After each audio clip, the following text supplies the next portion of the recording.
La tier list de Google Maps, l'âne du Botswana. Pour commencer, on a l'histoire de l'âne percuté par une voiture de Google. Si vous alliez sur cette route au Botswana, vous pourriez voir un âne debout sur le bord de la route. Mais une fois que la voiture Google est passée, en regardant en arrière, on voyait l'animal étendu par terre, comme s'il venait de se faire renverser. L'histoire est devenue virale et plein de gens ont accusé Google d'avoir écrasé le pauvre animal. Mais en 2013, Google a sorti un communiqué officiel pour nier les faits. Photo à l'appui, ils ont expliqué que l'âne s'était simplement couché après le passage de la voiture pour prendre un bonne poussière. Ouf. Next, la scène de crime. On est aux Pays-Bas, dans la ville d'Almer. Sur une vue satellite d'un parc, on voyait clairement un ponton avec une longue traînée de sang rouge vif et au bout une silhouette sombre. Internet s'est enflammé. Tout le monde pensait avoir trouvé la preuve d'un meurtre en direct. Mais après enquête, la réalité est beaucoup plus mignonne. Ce n'était pas du sang, mais de l'eau sur le bois. Et le tueur, c'était juste un Golden Retriever qui s'appelait Rama, qui était allé se baigner, avait couru sur le ponton et s'était couché au bout. L'effet de l'eau sur le bois a trompé tout le monde.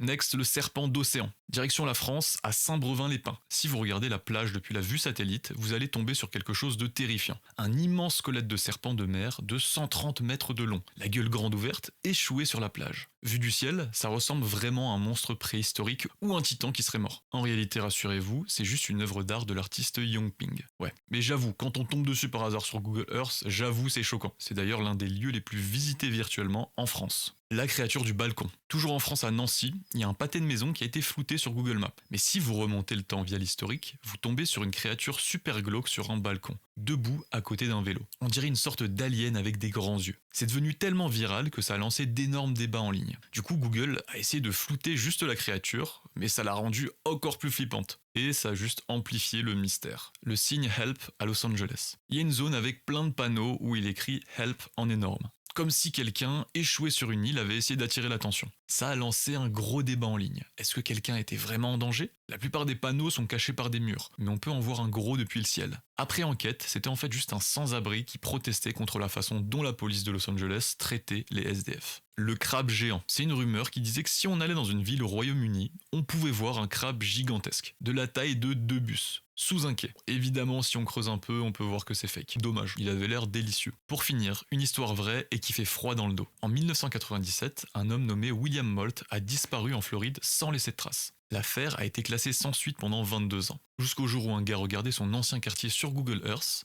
et a remarqué une tache bizarre dans un étang. En zoomant, il a vu ce qui ressemblait clairement à une voiture blanche sous l'eau. La police est allée sur place, ils ont sorti le véhicule et à l'intérieur, ils ont trouvé les restes du squelette de William. Le plus terrifiant, la voiture était visible sur Google Earth depuis 2007. Pendant 12 ans, des milliers de personnes ont regardé cette carte sans savoir qu'il fixait une scène de crime réelle et le tombeau d'un homme disparu.